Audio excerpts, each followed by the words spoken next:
నా ఈ రెసిపీస్ అన్ని ఇన్స్టాలో నుంచే క్రాక్ చేస్తూ ఉంటాను. ఈ మధ్య బొరిటో బౌల్ చాలా ఫేమస్ అవుతూ ఉంది కదా.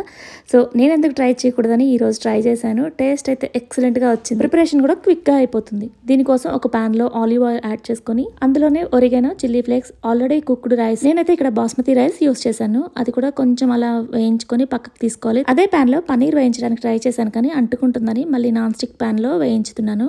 సో ఈలోపు ఉల్లి ముక్కలు, పచ్చిమిరకాయలు సన్నగా తరిగి కొంచెం కుక్ అయ్యే వరకు ఫ్రై చేసేసుకుని బీన్స్, శనగల్ని ముందు రోజే నానబెట్టేసుకొని ఉడకబెట్టేసి వాటిని కూడా ఆ ఉల్లి ముక్కల్లో యాడ్ చేసుకొని పక్కకు తీసుకున్న తర్వాత మళ్ళీ ఫ్యూ డ్రాప్స్ ఆలివ్ ఆయిల్ వేసుకొని అందులోనే జీలకర్ర, కొంచెం మిరియాలు వేసేసి మన దగ్గర ఉన్న వెజ్జెస్ని యాడ్ చేసుకోవాలి. నేనైతే ఇక్కడ బీన్స్, క్యారెట్ యాడ్ చేస్తున్నాను. అందులోనే నువ్వులు కూడా యాడ్ చేసి పక్కకు పెట్టుకోవాలి. దీనిలో యాడ్ చేయాల్సిన మెయిన్ ఇంగ్రీడియంట్ డ్రెస్సింగ్. అది ఇక్కడ చూపిస్తా.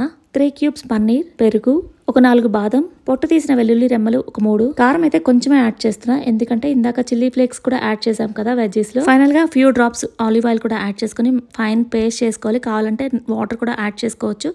ఇక ఈ బౌల్లో ప్రిపేర్ చేసుకున్నవన్నీ ఇలా యాడ్ చేసుకోవడమే. అంతే, బొరిటో బౌల్ రెడీ అయిపోయింది. టేస్ట్ ఎక్సలెంట్ గా వచ్చిన ఈ రెసిపీని మీరు కూడా తప్పకుండా ట్రై చేసి మీకు ఎలా వచ్చింది కామెంట్ సెక్షన్ లో చెప్పడం మర్చిపోవద్దు. అలానే ఈ వీడియో మీకు నచ్చితే లైక్ చేయండి. Thank you for watching and stay tuned.